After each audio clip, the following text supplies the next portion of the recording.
Americans have long had a fascination with the West, that area beyond St. Louis, past the Mississippi, going to the Pacific coast. We've been drawn out there, we've fought wars over the West.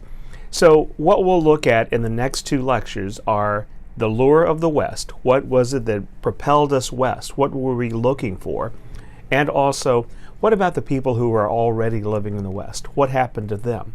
So we'll look at the lure of the West, and then we'll look at how the West was won. If we look at why people moved west, certainly you can't get past the gold rush of the 1840s. When gold was discovered there below Sacramento, California, it brought thousands and thousands of people into California. But after the Civil War, gold continued to be discovered, and the Colorado minefield and the fields down in Nevada, the Washoe fields south of Sacramento, also brought in thousands and thousands of migrants coming in to both Colorado and later on into the Nevada region just east of California.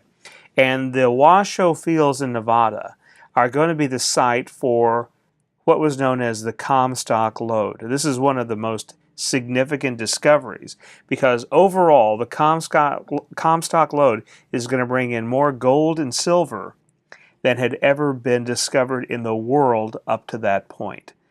That is a tremendous concept to wrap our brains around, but more gold and silver was discovered there than had ever been discovered in the history of the world up to that point. So it brought in tremendous wealth to the United States. And it led to the development of boom towns. And these boom towns are kind of fly-by-night towns. These are towns that went up as gold was discovered, and so people would rush in. They would set up tents or crude shacks just to get started in mining, so that they could, too, get their share of whatever gold and silver was out there. Oftentimes these mining camps or mining towns came and went, but you see the development of many people coming in, setting up industry, and then service and support businesses to supply these miners. Cattle was also another important development in the West, and we're talking that, I'm talking about South Texas cows. After the Civil War, more than 5 million herd of cattle were in South Texas. Now, these have been brought up from the time of the Spanish in the early 1500s. As the Spanish were coming over, they would let the cows run free. And over the centuries, these cattle herds increased naturally, and every once in a while people would go up and round them up. Well, following the Civil War, they provided an easy way to get beef into the American diet. And so you had two Civil War men, Kennedy and King, owners of the King Ranch, who started driving cattle out of South Texas following the Civil War, and for about another 20 years, these drives became the stuff of legend. Now, we have movies and books, TV shows about the cattle drives. They only lasted a few years, however, about 20 years. And you see this map shows the various routes in yellow, red, green, blue. These various routes that came out of South Texas, taking cattle to wherever the railroad had come, the railhead. So starting off in Sedalia, Missouri, and then moving Abilene, Kansas, Wichita, Kansas, Ellsworth, Dodge City. What they were trying to do was beat the law. Laws had been passed because many ranchers, many farmers believed that Texas cattle, as they'd come through, were infecting other cattle with diseases. They call this Texas fever. It turns out that this probably wasn't the case, but cows did get sick, largely because of lack of food or not enough food, lack of access to water, and then just diseases that cows get. They don't travel that well. And so, but not knowing this, they blamed it on the cows themselves and on ticks that they were bringing with them. And so they passed legislation outlawing Texas cattle in some of these areas. And so the cattle had to keep moving, the cattle trails had to keep moving further and further west. One of the last ones is the Goodnight Loving Trail, the Western Trail, and the Chisholm Trail. All these are on this map to show you how important getting cattle were to the industry, that they kept moving it in order to keep ahead of the law. And so when we think about the cattle industry, we think about the lowly cowboy. And, we kind of have this image of John Wayne, but the cowboy culture was actually a very multicultural place. There was a lot of Spanish and Mexican influence in the words and the language and the skills that they were using. And the majority of cowboys were minority groups. There were more Mexican, Indian, and African American cowboys than there were Anglo cowboys, simply because it was a rough job. It was dangerous. People were hurt and killed all the time, and they weren't paid very much. It was a poor-paying job. Most cowboys were young, and if you went on more than one trip, you were experienced. If you went on more than one cattle drive, you were considered experienced. And what they would normally do is they'd start off as cowboys and then work their way up to trail bosses, rovers, and cooks as they got older and as they went on more experienced rides. Also, you see the rise of cattle baronry. These cattle barons were taking advantage of free land that the government provided, and we'll talk more about that later on. They also were the impetus for what is known as the fence wars. As more and more settlers moved west, the other thing that the cattle drovers had to contend with was that people were putting up barbed wire fences, and this was developed in the 1880s. These barbed wire fences were aimed at keeping cattle out of lands. Well, if you're driving cattle north to the railheads, you want to get your cattle to have water, and so you want access to these water. Well, if somebody has fenced this off, you're going to go out there and you're going to cut those fences. Well, that was a hanging offense in some areas. And so laws were passed, people were shot, and you have the rise of so-called fence wars between cattlemen and their cowboys and people who were farming or other ranchers who had sectioned off the land with the use of barbed wire fences. The cattle empire began to decline. One of the big reasons was you had some really bad weather conditions towards the end of the years. In 1885 to 1886, there was a series of severe winters and droughts in the summer. But the real kicker was the winter of 1886. There were 7 blizzards, some of them lasting 72 hours long. And the temperatures got extremely cold on the ground, 50 below, 16 inches of snow with some of these blizzards. And what happens is that a lot of cattle are killed off. In fact, it was the blizzard of 1877, the winter of 1886, 1877, the winter that January, that ended up killing off a majority of the remaining buffalo in the upper Midwest, places like Montana, Wyoming, in that area. Buffalo who lived up there were killed. They froze to death, some of them against wire, and many cattle did as well. And so this set a real obstacle to the cattle industry for a while, but also killed off the buffalo. You also see the settlement of people coming in and buying up railroad land who are going to lead to the end of the cattle empire. These farmers are coming up. They don't want cattle tracking against their crops. And so, again, barbed wire plays an important role in this. And people are fighting over barbed wire and free-range cattle. And so this also put an end to the big cattle empire.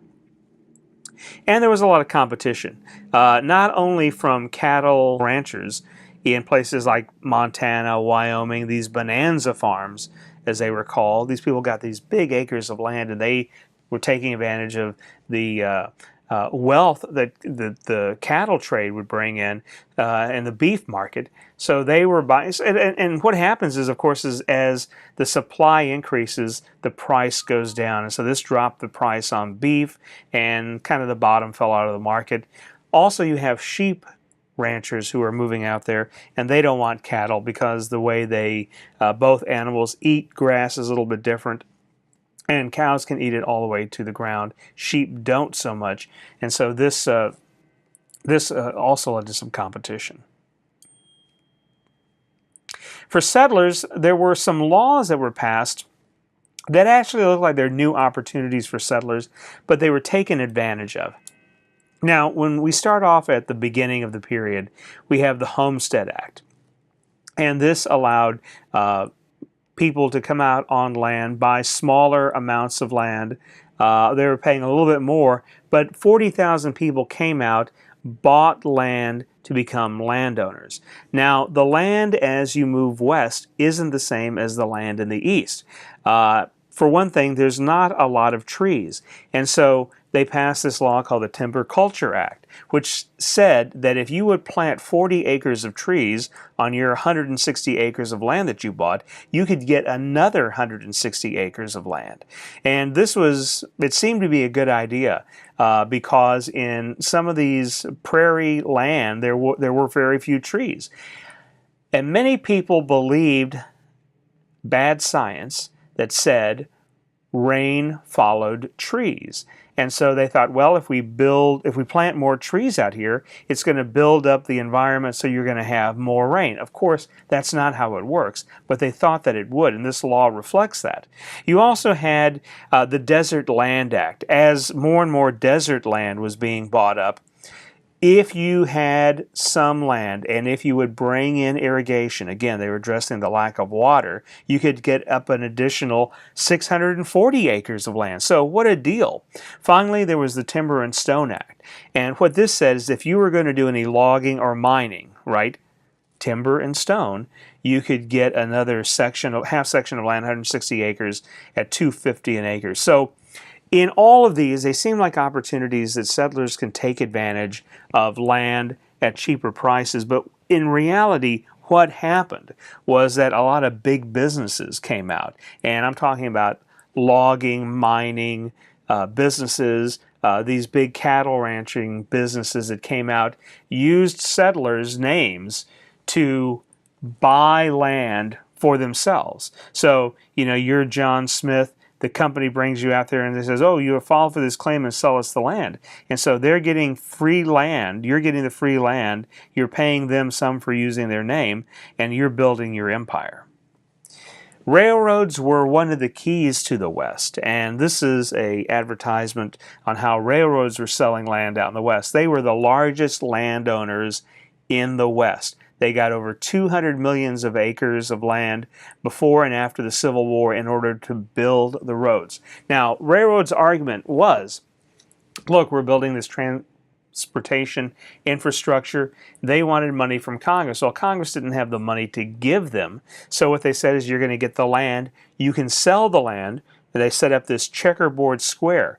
And railroad companies would get to sell and keep the money from alternating sections of land. So the government would get this piece of land, the railroad company could keep the money of the next section, and so on and so forth in a checkerboard square fashion. What this did, it provided the railroads with money that they needed, but they were also bringing out settlers who were going to use it. So they built their own business, as it were. And it also led to the development of the Transcontinental Railroad. Now, this is something that Congress had wanted to do for a number of years, even during the Civil War. The South had always voted them. And so during the Civil War, they were able to get the laws passed when the South was not participating in Congress.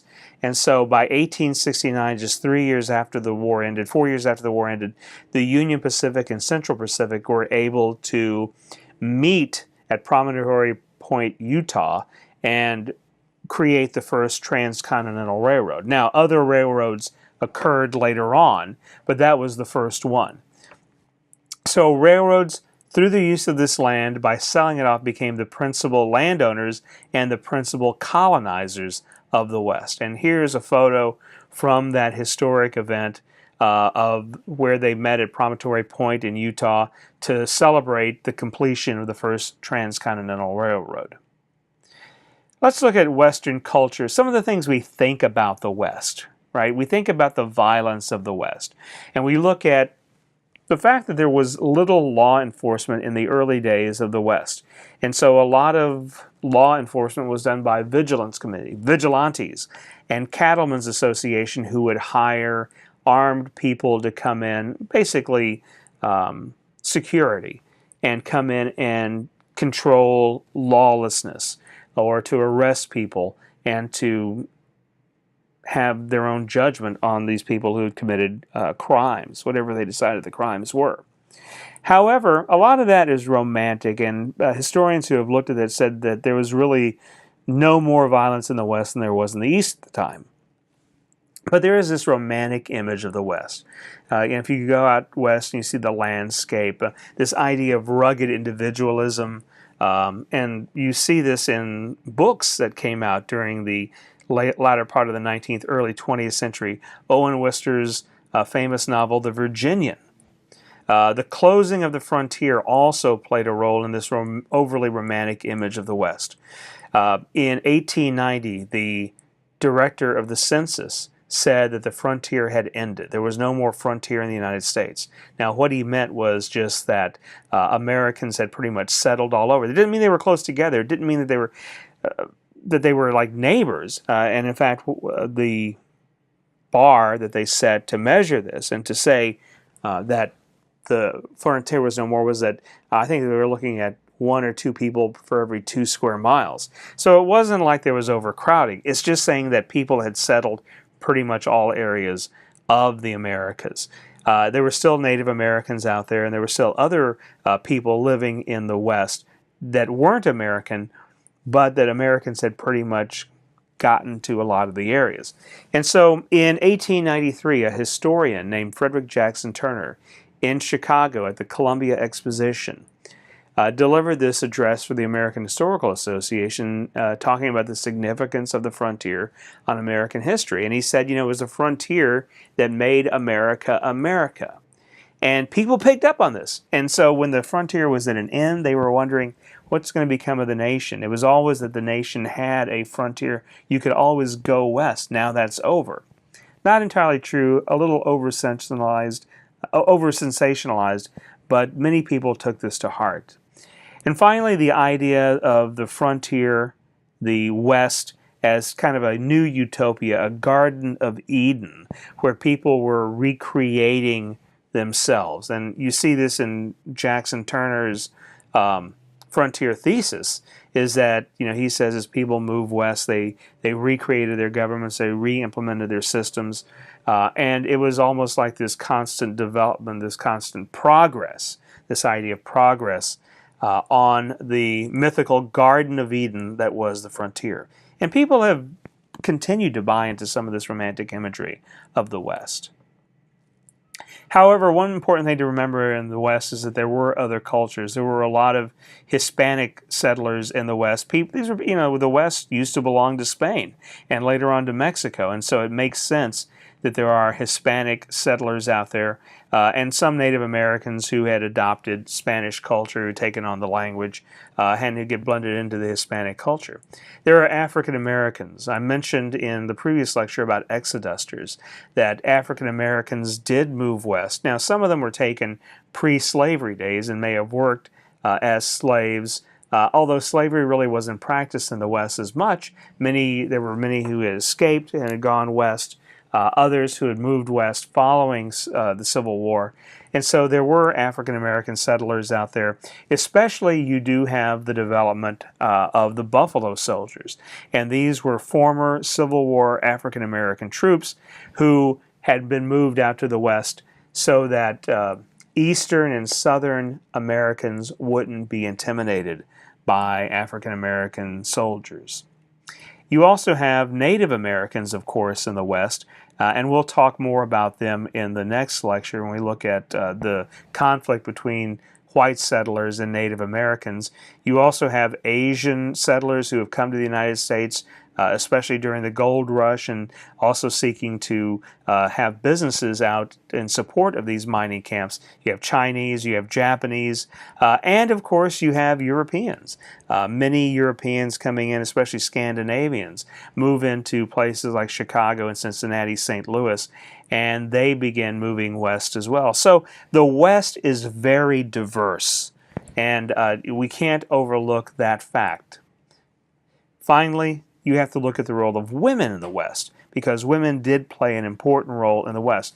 In the West, long before they could vote in the United States in general elections, women were allowed to vote in many of the western states. And that tells you about the importance, probably because there were fewer women in the West. It was more of a male thing at first, more male settlers, but women came later on. But they did hold a more powerful position in the West.